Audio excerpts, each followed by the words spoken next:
तर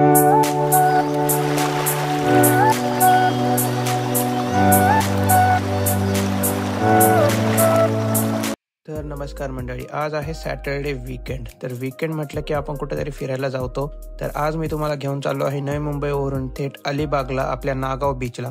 जर तुम्हाला सुद्धा बीचेस, ॲडव्हेंचर वगैरे आवडत असेल तर हा व्हिडिओ नक्कीच शेवटपर्यंत पहा.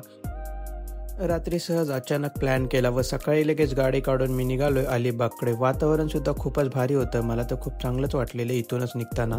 लगेच जरा रात्रीच टाकी फुल केलेली, म्हणून बोललो ट्रिप टाकूया. किती किलोमीटर आपण फिरलो ते पण आपल्याला समजेल. ट्रिप टाकली व गाडी काढली आणि निघालो अलिबागच्या दिशेने. सकाळच्या आम्ही 7 वाजता निघलोय. मस्त असं ह्या उगवत्या सूर्याचं दर्शन घेतलं. हा सकाळी 7 वाजताचं वातावरण आहे, खूपच भारी असं हवा मस्त. आणि मी आधीच रात्रीच टाकी फुल करून ठेवलेली आणि डायरेक्ट आता मी निघालो ह्या JNPT रोडने. इथून जाणार आपण पळसपे फाट्यापर्यंत. पळसपे फाट्यावरून मग मी मुंबई गोवा हायवेला जॉईन करून आपल्या अलिबागच्या दिशेने सरळ जाणार.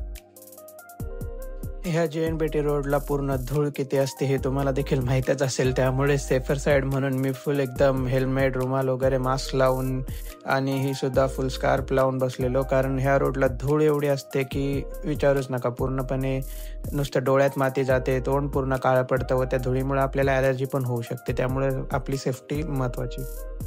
आणि ह्या JNPT रोडवरून पळसपेला जाण्यासाठी इथला हा मी एक एक्झिट घेतला. इथून आपण खाली पळसपे फाट्याला जॉईंट होणार आणि तिथून आपल्याला राईट मारून मुंबई गोवा हायवे जॉईंट करायचा आहे. त्यामुळे इथून आपण एक्झिट घेतलेला आहे आता. आणि आता खाली येऊन आपल्या पळसपे फाट्यावरून राईट मारून मी आता सध्या ह्या मुंबई गोवा हायवेला जॉईंट झालेलो आहे. आणि हाच सरळ रस्ता पकडून आपल्याला जायचं आहे थेट अलिबागला. हाच सरळ रस्ता आपल्याला अलिबाग घेऊन जातो. फक्त पुढे पेनच्या पुढे गेल्यावर आपल्याला एक लेफ्ट मारून खाली उतरावं लागतं.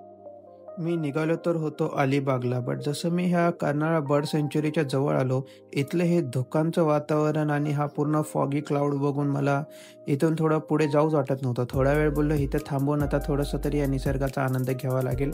जरा साईडला गाडी थांबवली व मस्त असं हे फॉगी क्लाउड बघायला मी इथे थांबलो. खूप भारी इथे निसर्गाचं वातावरण झालेलं होतं. बाजूलाच हे इथे माकडं देखील होती. जरा एक आपलं असंच सहज मजा म्हणून थोडा वेळ थांबलो आणि इथे बघत बसलो जरा. मला इथून पुढे खूप लांब जायचं होतं अजून, बट इथे थांबावंसंच वाटलं. मला इथून पुढे जाऊच वाटत नव्हतं थोडा वेळ तरी. कसा बसा थोडा वेळ तिथे मी थांबलो, निसर्गाचा आनंद घेतला व आता मी पुढे निघालोय अलिबागच्या दिशेने. 1 तासाभराचा प्रवास करून मी आता पेनच्या पुढे पोहोचलेलो आणि इथे आता बोललो थोडंसं थांबून काही आपलं चहा पाणी करावं लागेल. तर पेनच्या जवळ इथे आम्ही लास्ट टाईम पण एकदा थांबलेलो, त्यामुळे मी इथेच थांबलो आणि यांच्याकडे चहा खूप भारी असतो. तर मस्त असं पहिला चहाचा स्वाद घेतला आणि मग बोललो पुढे जाऊया, कारण चहा पाणी तर करावंच लागणार. लॉंग ट्रॅव्हल करायचं म्हटल्यावर आपल्याला चहाशिवाय तर जमतच नाही. आणि मी आता सध्या पेनच्या पुढे ह्या एका ब्रिजवर आहे, जिथून इथे लिहिलेलं आहे बघा, अलिबागसाठी आपल्याला ह्या ब्रिजच्या नंतर खाली एक्झिट मारायचं आहे. पण त्याच वेळी मी ह्या साईडला जे बघितलं ह्या ब्रिजवरून, हे जे मला दिसलं, तेव्हा मला सुद्धा आपल्या या स्वप्नील जोशीचा तो डायलॉग आठवला की काय हे किती सुंदर आहे सगळं. मग त्या ब्रिजच्या नंतर आपल्याला इथून हा एक्झिट दिसतो. इथून आपल्याला खाली जायचं आहे, जे की अलिबागला जाण्यासाठी. हा सरळ रस्ता पुढे आपल्याला रायगडला जातो, म्हणजे कोकणातला मेन रोड. आणि इथे एक्झिट घेऊन आपण आता खाली ह्या अलिबागसाठी इथं राईट मारणार आहेत ह्या ब्रिज खालून. आणि त्या ब्रिज खालून येऊन पुढे आल्यावर एक ब्रिज, परत एक त्या ब्रिज खालून राईट मारायला लागतो. आणि तिथून राईट मारून मी आता सध्या लागलेलो आहे पेन अलिबाग हायवे, मतलब पेन अलिबाग रोडला सध्या मी आहे. तर आता हा सरळ रस्ता जातो रेवदंडा अलिबाग साईडला म्हणजे.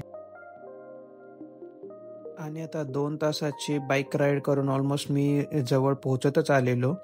आणि काही वेळातच आता म्हणजे 15 ते 20 मिनिटातच मी आपल्या नागाव बीचला पोहोचणार आहे. खूपच मस्त अशी मजा आली ह्या रोडने बाईक राईड करण्यासाठी. सो आता फायनली आपण डेस्टिनेशनला पोहोचलेलो आहे. आणि हे बघा तुम्ही, काय भारी असा हा इथे मला व्ह्यू दिसला या बीचचा. मस्त अशा लाटा येत आहेत. पण मला असं समजलं की इथून फक्त हा व्ह्यूसाठीच आहे. मेन बीचवर जाण्यासाठी थोडं अजून पुढे जावं लागणार आहे. तर थोड्या वेळ इथून थोडासा बीचचा नजारा बघितला व नंतर मला थोडं परत अजून पुढे जायची गरज आहे.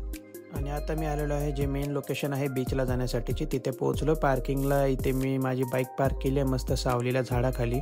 अख्ख्या रस्त्याने जरा अवतार खराब झालेला, म्हणून या मॅडम आता आधी थोडा परत मेकअप करण्यासाठी म्हणजे थोडंफार क्लीनअप करतायत. सगळं काही उरकून आता फायनली आम्ही खाली नागाव बीचला उतरलेलो आहे.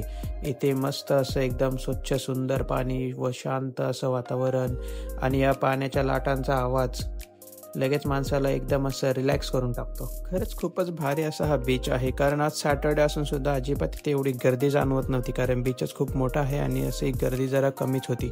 तर आपल्याला अजून काय पाहिजे, सॅटर्डेला असं जरा मोकळं वातावरण भेटलं तर मजाच येते. आणि मला तर पर्सनली खूपच आवडलेला हा बीच. इथे स्पोर्ट्स राईड्स वगैरे पण होत्या, पण आपल्याला काय त्याच्यात एवढं इंटरेस्ट नाही म्हणून मी काय ते विचारलंही नाही आणि गेलोही नाही तिकडे. आम्ही येऊन बीचच्या बाजूला निवांत बसलेलो, पण तोपर्यंत मला समोर जरा हे दिसलं, एका बाप बेट्याच्या जोडीचे हे काय चाललेली मजा मस्ती काय माहिती. पूर्ण बीचची माती चिखलासारखी अंगाला लावून त्यांची दोघांची ही मजा मस्ती चाललेली आणि मी लांबून हे पाहत बसलेलो. आता फोटोशूट देखील चालू आहे यांचा. मस्त असे ध्यानाला बसलेत दोघात. नक्की बाप बेटेत की आजोबा आणि नातवाचं प्रेम आहे काय माहिती, बट त्यांची मजा मस्ती चाललेली. मॅडमचं सगळं काही सामान मी कॅरी करून सगळे काही 1700 फोटो व्हिडिओ काढल्या, पण तरी मॅडम खुश नव्हते. आम्ही परत निवांत बाजूला बसून अजून फोटोसाठी पोस्ट शोधतोय. तर मित्रांनो, आमचा हा पूर्ण बीच फिरून झाला. मनसोक्त फोटो व्हिडिओज काढून आठवणी गोळा केल्या व आता आम्ही आमच्या घराच्या दिशेने निघणार आहोत. मस्त रस्त्याने इथे आपली कोकणातली फिश थाळी वगैरे खाणार व आपल्या घरी निघणार. चला तर मग भेटूया नेक्स्ट व्हिडिओला. Bye bye.